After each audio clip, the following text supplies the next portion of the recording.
Alam mo, Kadyo, Dapat hindi mawawala yan kasi 3 araw pa tayo dito. walang iwanan! Walang iwanan! Walang iwanan! 3 araw! Napanood nyo naman yung mga pinalabas, di ba? Mga kababayan, mga kapatid, yung mga kababayan natin nakalubog sa tubig baha. Yan na naman ang sinasabi ko sa iyo. Ay, May sasabihin ka na doon. Sasabihin ako eh. Wala kasi yung EBP, naipalabas na. Naipalabas Pero na. babalikan mo. Pero binabaha. Di ba? Sige. Kawawa ba o hindi? Kawawa! Kaya tayo ngayon sumisigaw. Gusto natin mabigyan sila ng hustisya. Justisya! Pero yung mga nagnakaw, binabaha rin. Ah, binabaha rin Oo, ba? binabaha rin. Binabaha ng ano?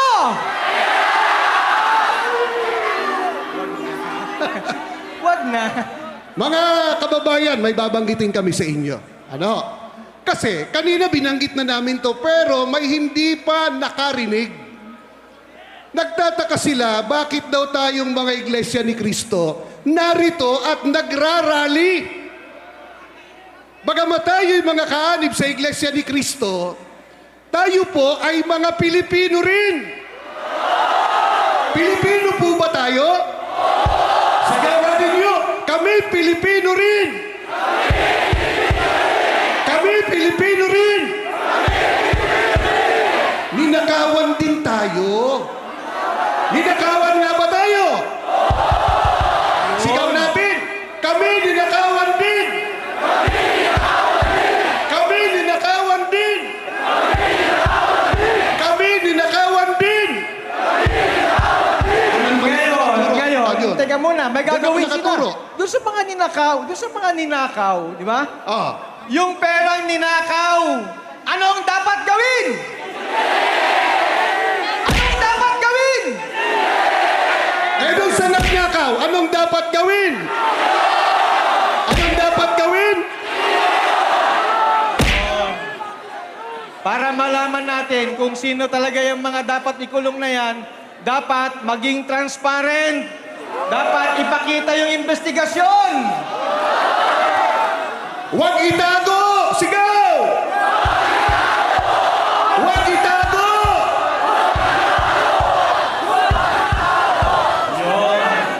At para tayo ay bigyan lalo ng linaw na ginagawa Yes, opo, natin opo. ngayon dito, kapatid na Jerry, ay tawagin na natin. Apo, Gusto ko magsasalita. mayroon pong magsasalita po sa atin para bigyang linaw po ang ilang mga issues tungkol po sa nagaganap na napakalaking nakawan sa kabangyaman po ng ating bansa.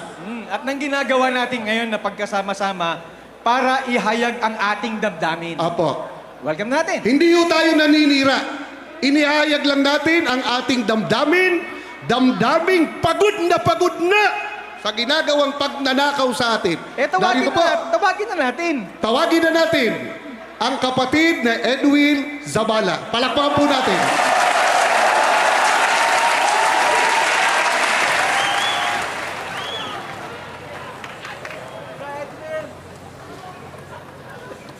Mga kababayan, magandang araw po sa inyong lahat.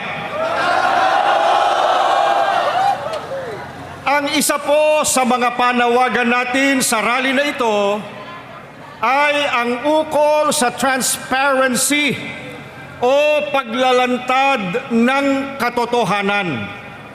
Sapagkat karapatan ng bawat isa na malaman kung ano ang totoo. Huwag po nating kalilimutan, buwis ng mga mamamayan ang ninakaw ng mga korap. Kaya dapat lang nagawing bukas sa taong bayan ang mga investigasyon.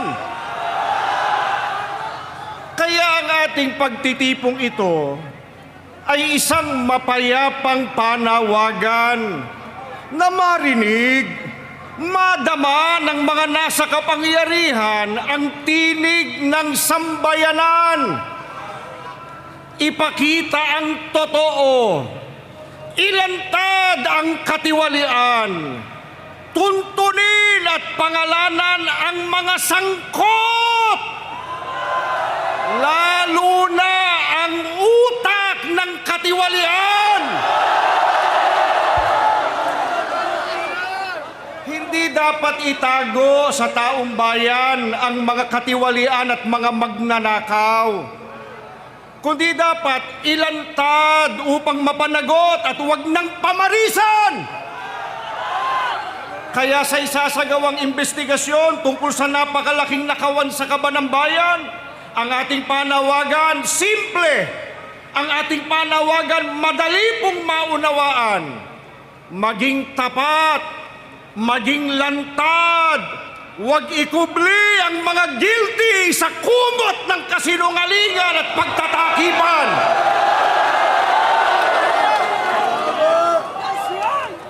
Pero nakakabahala, mga kababayan. May ilan sa mga nasa gobyerno, media, mga abogado at maging ilang political analysts na matatalino sana, may kakayahan magpaliwanag ng tama at totoo, ngunit tila nais baluktutin ang batas upang pagtakpan ng mga sangkot sa korupsyon. Hindi po ba ito ang tuwirang kabaligtaran ng transparency na hinihingi ng taong bayan? Lalo pong nakakabahala na kung sino pa yung tumitistigo para matunton yung mastermind ng korupsyon, sila pa ang iniimbestigahan, sila pa naiskasuhan. Mga kababayan, saan po kayo nakakita na yung tumutulong sa investigasyon para mapalitaw ang punot dulo ng katakot-takot na nakawan sa gobyerno ang siya pang sinisiraan?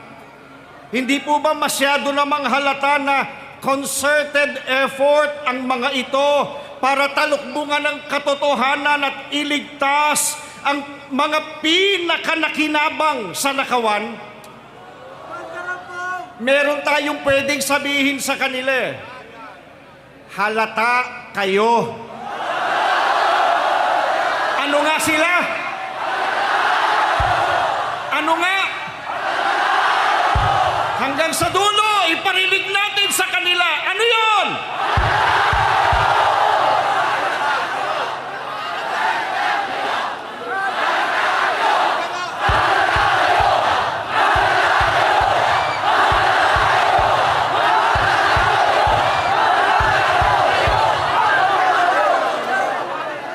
Kapag ang mga dapat sanang tagapagtanggol ng katotohanan ay siya pang nagkukubli nito, saan pupulutin ang ating bayan? Mga kababayan, payag po ba kayo na itago sa atin ang investigasyon at pakawalan ang mga tunay na mastermind ng korupsyon? Payag ba kayo?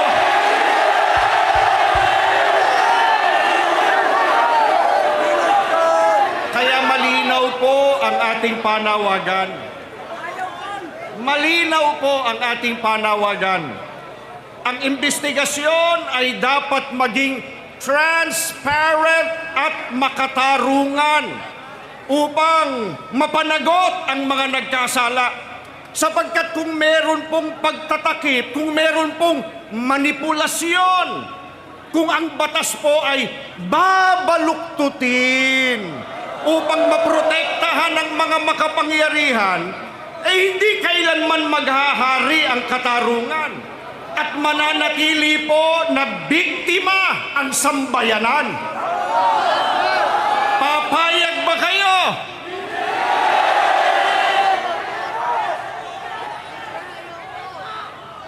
Isipin po ninyo, isipin po nating lahat, papaano natin paniniwalaan ang mga konklusyon at resulta ng investigasyon kung sila-sila lang ang nagtatanungan?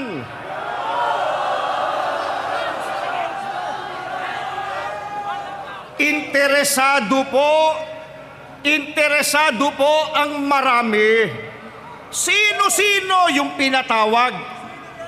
Sino-sino yung itinuro nilang sangkot o may pakana sa nakawan sa pondo ng bayan? Ano-ano yung mga ebidensyang ipinakita? Papaano po ito ipinroseso? Ano yung mga hakbang na ginawa ng komisyon? Karapatan po ng mga mamamayan ang malaman ang mga iyan sapagkat buwis nila mula sa kanilang dugo at pawis ang walang konsyensiyang ninakaw ng mga kawatan.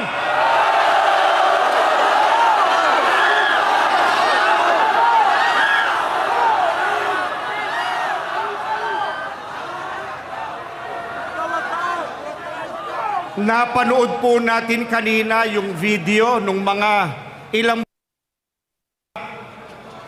Napansin po ninyo yung sinabi nung isa sa mga biktima?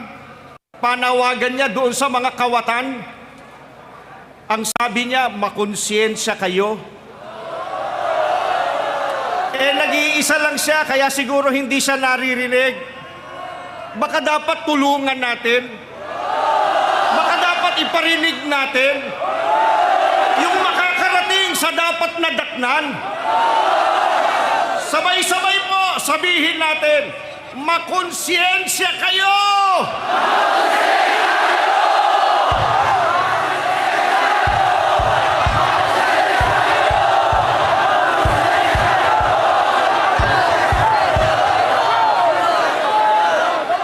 Mga kababayan, magbibigay po tayo ng halimbawa. Sa dinami-dami ng kongresista na napangalanan na di umano'y sangkot, ilan na po ang pinatawag man lang ng komisyon?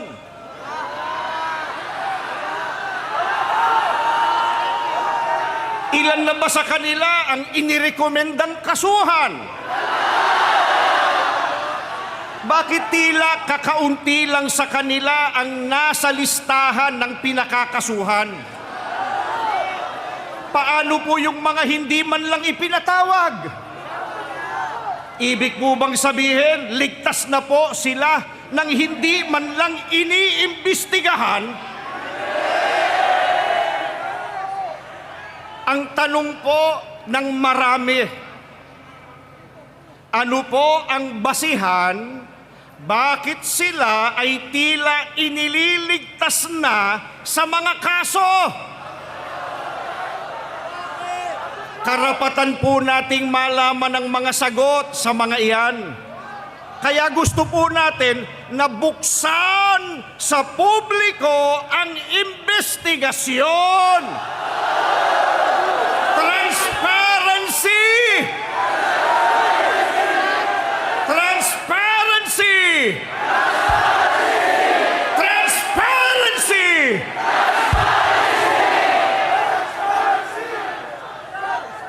Mga kababayan, maging ang pagpapalutang ng mga isyu na lihis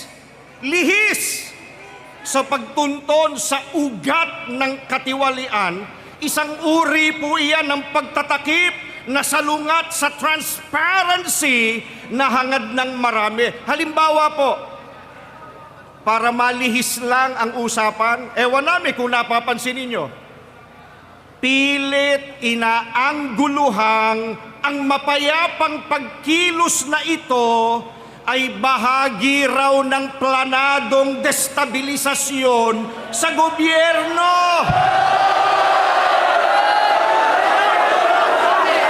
Totoo ba yun? Totoo ba yun? Mulat sa pool at hanggang ngayon po, hayagan tayong nakikipag-ugnayan sa lokal at nasyonal na pamahalaan tungo sa maayos na koordinasyon para sa peace and order. Mahigpit din na ibinilin sa mga kapatid na panatilihin ang kaayusan. Alam niyo po yan. maging sa leksyon sa pagsamba na itinuro sa buong iglesia, ibinilin pa nga sa atin, ipanalangin, ipagpanata, maging mapayapa ang pagkilos nating ito. Hindi po ba totoo yan, mga kapatid?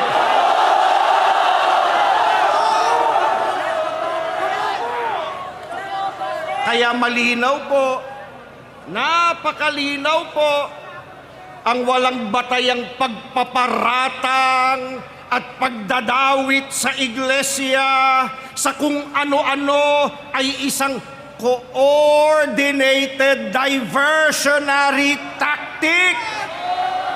Inuulit po natin, ito ay isang coordinated diversionary tactic. Isang pagtatangkang iwasan na sagutin ang tunay na issue batay sa mga naglilitawang ebidensya. Kaya ang paalala po natin sa mga nasa likod ng paninira, kung merong dapat harapin, iyon ay ang katotohanan, hindi ang paglikha ng mga istoryang halatang halata, pantakip sa tunay na issue.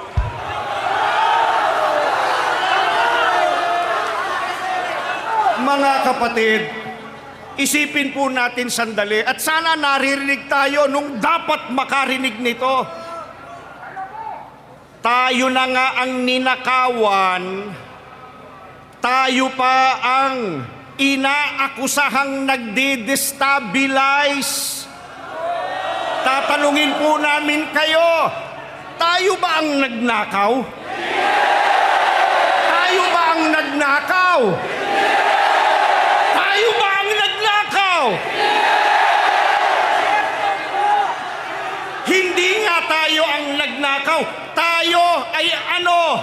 Tayo ang ninakawan. Pagkatapos tayo pa, nung magreklamo tayo, tayo pa ang inaakusahan. Payag kayo? Baka payag kayo? Ang transparency, hindi lamang prinsipyo ng mabuting pamamahala. Ito po ay utos ng katwiran.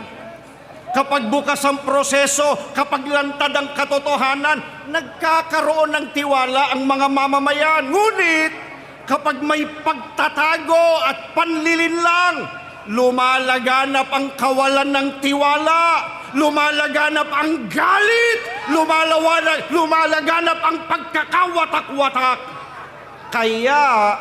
Kaya, kung nais nating makamit ang kapayapaan, dito po sa ating bansa, kailangang manaig at mailantad muna ang katotohanan.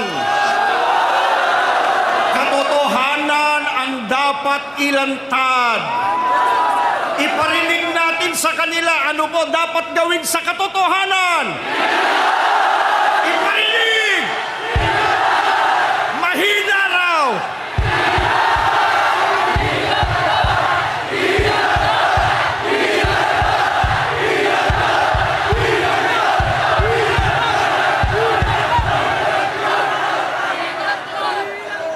Gaano ba kahalaga ang transparency sa kinabukasan ng ating bayan? Kapag ang mga kabataan ay lumaki na nakikita na ang katotohanan ay pwedeng itago, ang kasalanan pwedeng pagtakpan, mawawala ang tiwala nila sa sistemang dapat sana'y nagtatanggol sa kanila. Ngunit, kung makikita nila na ang katotohanan ay pinangangalagaan at ang tama pinaninindiganan, tutubo po sa kanilang puso ang pagtitiwala at pagmamahal sa bayan. Mahal ba natin ang ating mga kabataan? Mahal ba natin ang ating bayan? Ilantad ang katotohanan.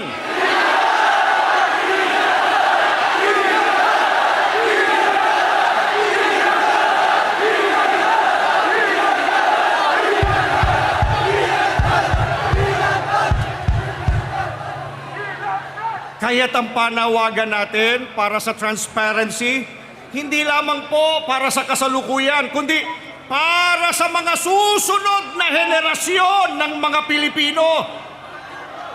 Gaano naman kasama kung payagan natin na matakpan ang katotohanan?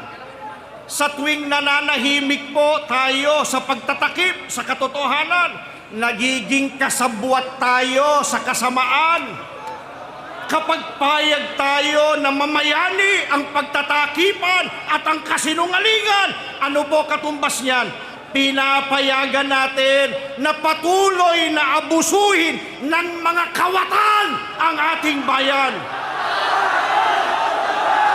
Sino po tinatawagan natin ng pansin? Mga kawatan!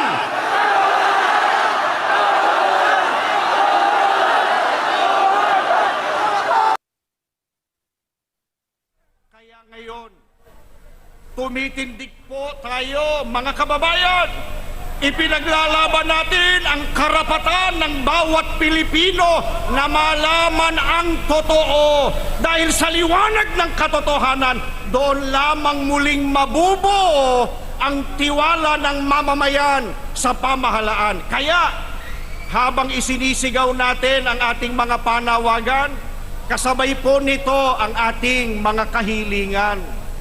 Nawa, mamulat ang mga puso ng mga nasa pamahalaan. Sana matauhan ang mga nagtatakip ng kasamaan. Sana magising ang bawat Pilipino sa tungkuling magbantay at manindigan.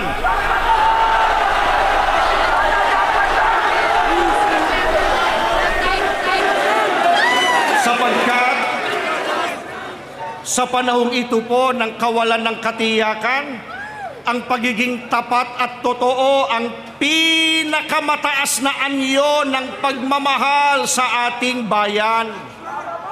Mga kababayan, sa panawagan natin ito para sa transparency, hindi po natin nilalabanan ang mismong pamahalaan. Ang ating nilalabanan ay ang kasinungalingan at kasamaan. Hindi po natin layunin na pabagsakin ang gobyerno bilang institusyon, kundi ano po layunin natin? Palakasin ito sa pamamagitan ng katapatan at accountability o pananagutan. Yan po ang diwa ng ating mga isinusulong. Transparency upang makita ng lahat ng katotohanan. Accountability upang mapanagot ang mga nagkasala at maibalik ang ninakaw sa bayan.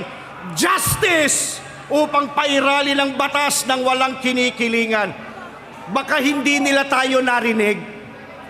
Baka hindi nila narinig yung panawagan nating transparency, accountability, justice. Baka dapat iparinig natin. Isa-isahin po natin sa kanila. Ano po yung una? Ano yung pangalawa?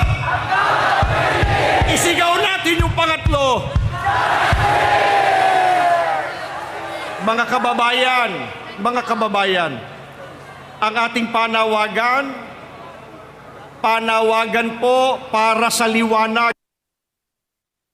Ilantad ang totoo, pinipili rin nating magbigay liwanag sa ating bansa. Huwag tayong matakot sa katotohanan sapagkat ito po ang magpapalaya sa atin mula sa talikala ng kasinungalingan at korupsyon. Kaya mga kababayan, ipahayag natin ang ating mga panawagan ng may pag-ibig sa ating bayan. Ipanawagan po natin ang transparency para sa hustisya, para sa pananagutan, para sa kapayapaan ng ating bansa. Maraming salamat po. Mabuhay ang Pilipinas! Mabuhay ang Pilipinas! Maraming salamat po.